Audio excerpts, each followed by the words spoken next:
The afternoon of June 25th, 1876, along the dusty ridges above the Little Bighorn River in Montana Territory, time ran out for Lieutenant Colonel George Armstrong Custer and the 210 men riding with him. Not in some grand, drawn-out epic, not in the heroic last stand the paintings would later show. No, for most of those soldiers, the world shrank down to 7 unbearable minutes.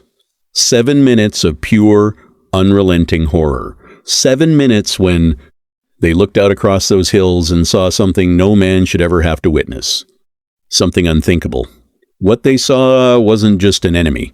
It was a living wall of warriors, hundreds upon hundreds, then thousands, pouring over the ridges like a flood, painted faces, feathers whipping in the wind, war cries that cut through the gun smoke and the screams of dying horses, arrows blotting out the sky, bullets cracking off rocks and flesh, and the realization, cold and final, that there was no way out, no reinforcements, no escape, just the end.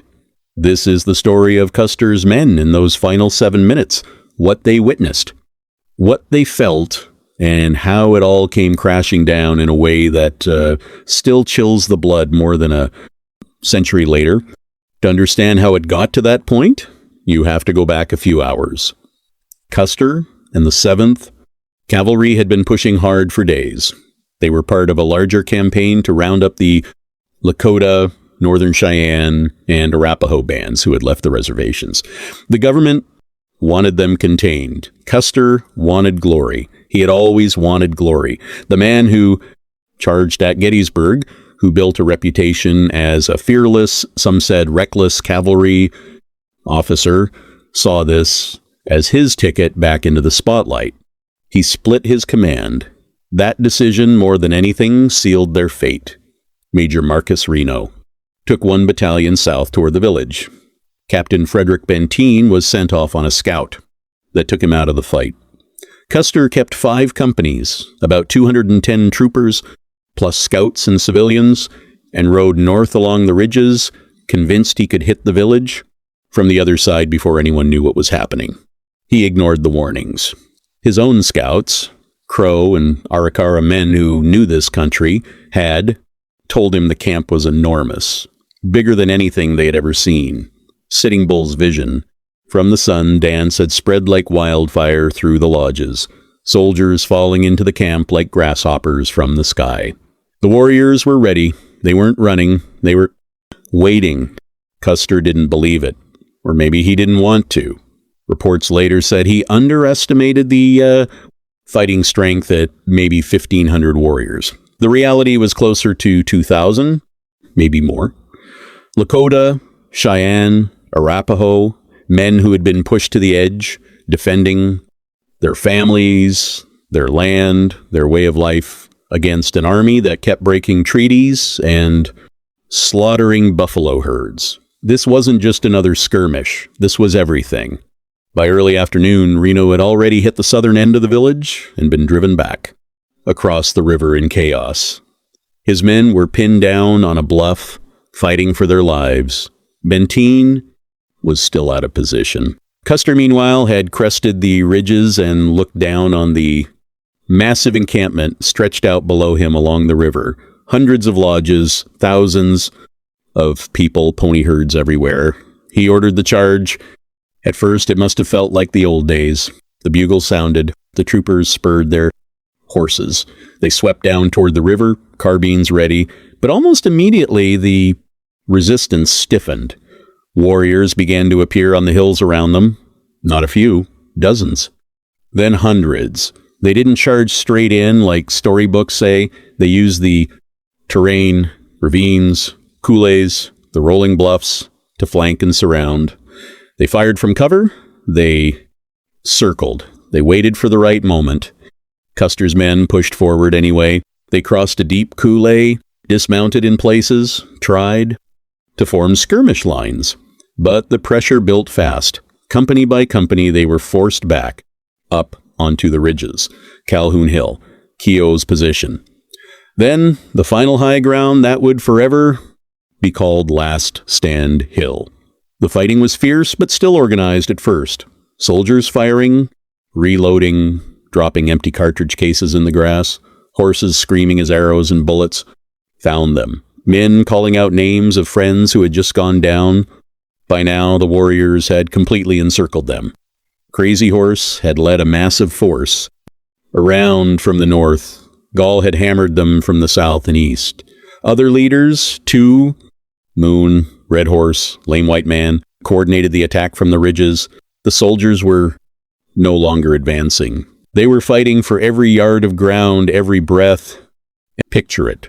The sun beating down, dust thick in the air from thousands of hooves and moccasins. The smell of gunpowder and blood and sweat so heavy you could taste it. About 40. Men, maybe fewer, clustered on that bare knob of a hill. The ones still able to fight.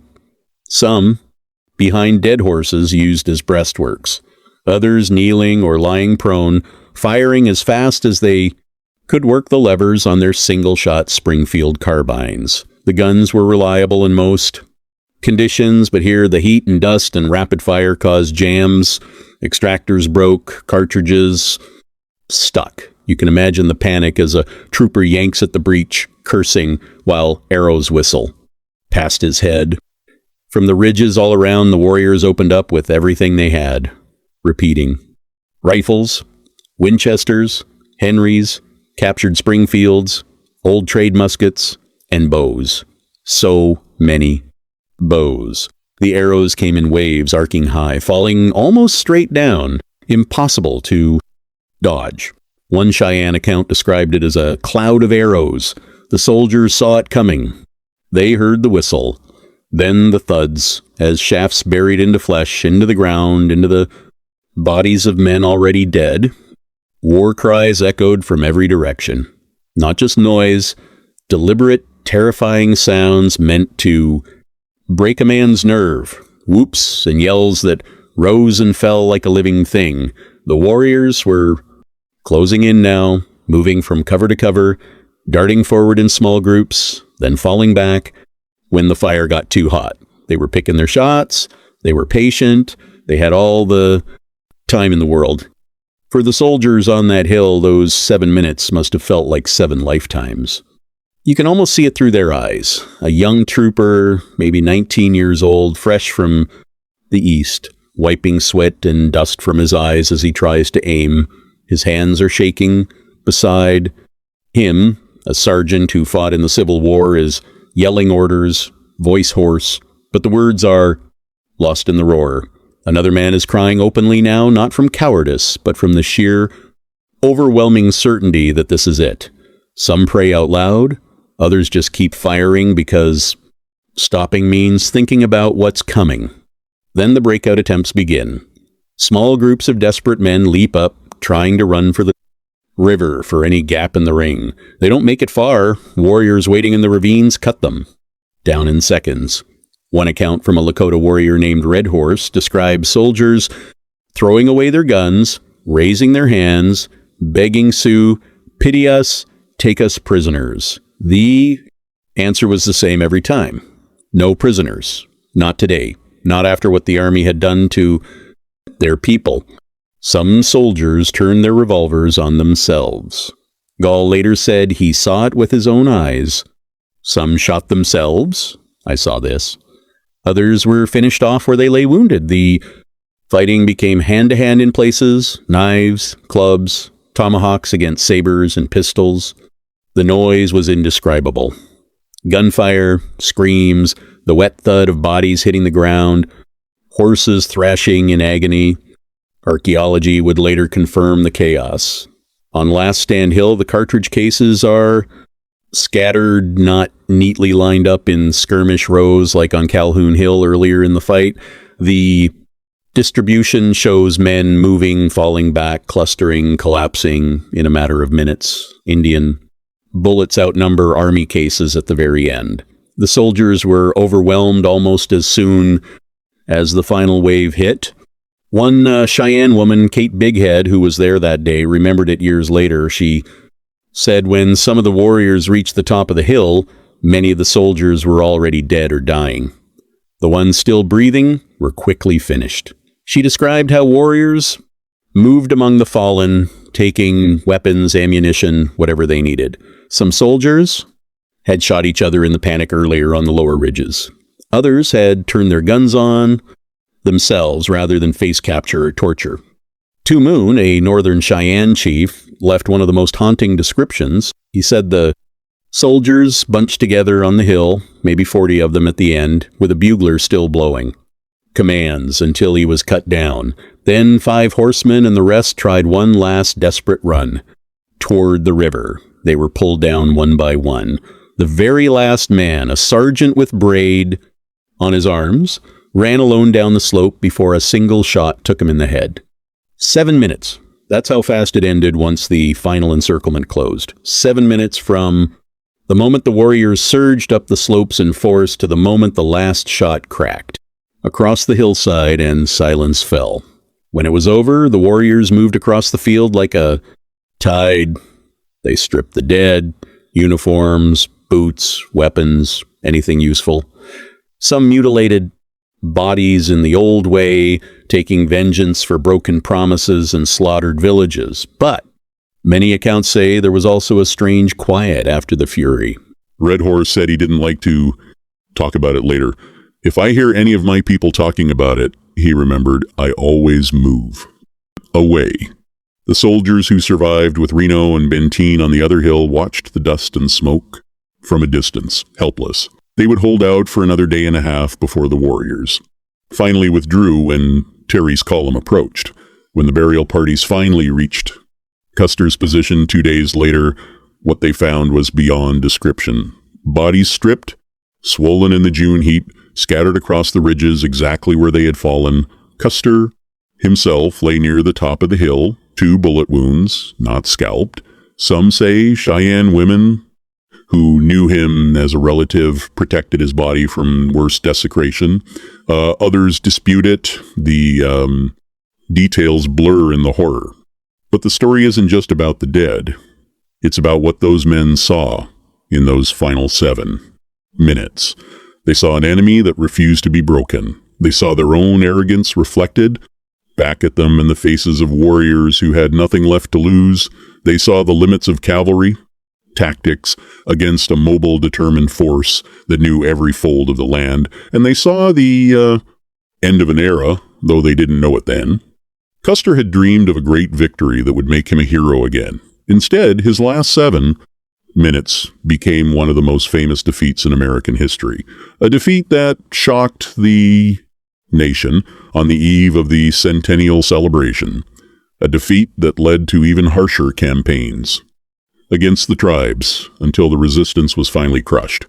Yet from the other side, it was never about glory. It was about survival. Sitting Bull had told his people the soldiers were coming to take everything. The warriors who rode against Custer that day believed they were protecting their families, their children, the only life they had ever known. History remembers both sides, but the horror on that hill belongs to the men who lived those 7 minutes. We can only imagine what went through their minds as the world closed in. The regret, the fear, the strange calm that sometimes comes when there is nothing left to do but fight until you can't. Some kept firing to the last cartridge. Some called out for their mothers or their wives back east. Some simply stared at the oncoming tide of warriors and accepted what was coming. 7 minutes. That's all it took. 7 minutes of dust and noise and blood and the terrible knowledge that help was never going to arrive. 7 minutes that changed the way America saw the West forever. And 7 minutes that still remind us, more than 150 years later, how quickly everything can end when arrogance meets resolve on a lonely Montana ridge. The final 7 minutes of Custer's men weren't about heroism or legend. They were about fear. Real, raw, human fear. And the horrifying sight of an enemy that could not be stopped. That is what they witnessed. That is what sealed their fate. And that is a story that deserves to be remembered exactly as it was, raw, tragic, and unforgettable.